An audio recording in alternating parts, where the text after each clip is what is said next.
പേരും മഴയൊക്കെ അല്ലേ. അപ്പം നമുക്കേ മീനും ഒക്കെ മേടിക്കാനൊക്കെ ബുദ്ധിമുട്ടാ. അപ്പം നമുക്ക് സിമ്പിളായിട്ടുള്ള ഒരു കറി ഉണ്ടാക്കി ഞാൻ കാണിച്ചുതരാം. അടിപൊളി ടേസ്റ്റാ കേട്ടോ. കുറച്ച് സാധനങ്ങൾ മതി. അപ്പം ഞാനിത് എൻ്റെ അമ്മയെ കൊണ്ട് ഉണ്ടാക്കിക്കുന്നത്. എനിക്കിത് അറിയത്തില്ല. ഇനി ഞാൻ വെക്കും. അമ്മ ചെയ്യുന്നത് ഞാൻ നോക്കി നിന്നായിരുന്നു.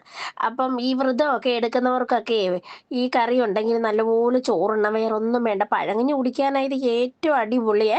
അപ്പം ഇതിനകത്ത് വേണ്ടതെന്ന് വെച്ചാൽ വറ്റൽമുളക്, മല്ലി, 2 നണി കുരുമുളക്, 2 നണിയല്ല, ഒരു 5-6 എണ്ണം കുരുമുളക്, ഇച്ചിരി ഉലുവ, അത് അത്രയും വറുത്ത് നന്നായിട്ട് ചീനിച്ചട്ടി വറുത്തിട്ട് കുറച്ച് തേങ്ങയും കൂടെ വേണേ. ആ തേങ്ങയിട്ട് ഇതിൻ്റെ ഇതിൻ്റെ കൂട്ടത്തിൽ തന്നെ മിക്സിയിലോട്ട് നന്നായിട്ട് ഒന്നിച്ചിട്ടിട്ട് നമ്മൾ പിഴുപുളിയാണ് ഇതിനിടുന്നത്. ഇതെല്ലാം കൂടെ വെച്ച് മിക്സിയിൽ നല്ല വെണ്ണ പോലെ അങ്ങ് അരച്ചെടുക്കണം. അരച്ചെടുത്തിട്ട് ഇത് ഒരു പാത്രത്തിലോട്ട് കുറച്ച് ഉപ്പ്, എന്നിട്ട് ഉപ്പിട്ടിട്ട് ഈ മുളകും ഈ അരച്ച് വെച്ചതെല്ലാം കൂടി ഇതിനകത്തോട്ട് കലക്കിയിട്ട് കടുക് വറക്കാൻ. വെളിച്ചെണ്ണയ്ക്കൊക്കെ ഭയങ്കര വിലയാണ്. അപ്പോൾ തുള്ളി വെളിച്ചെണ്ണ ഒഴിച്ചാൽ മതി.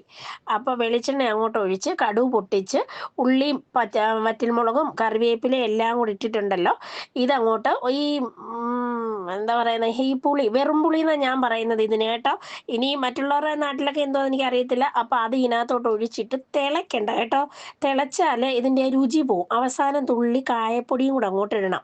അപ്പോൾ ഇതെല്ലാം ഞാൻ ചെയ്യുന്ന നോക്കിയത് ഭയങ്കര ഇഷ്ടമല്ലേ ചുമക്കുന്നത്. എനിക്ക് അതിനേക്കാളും ഇഷ്ടമാണ്.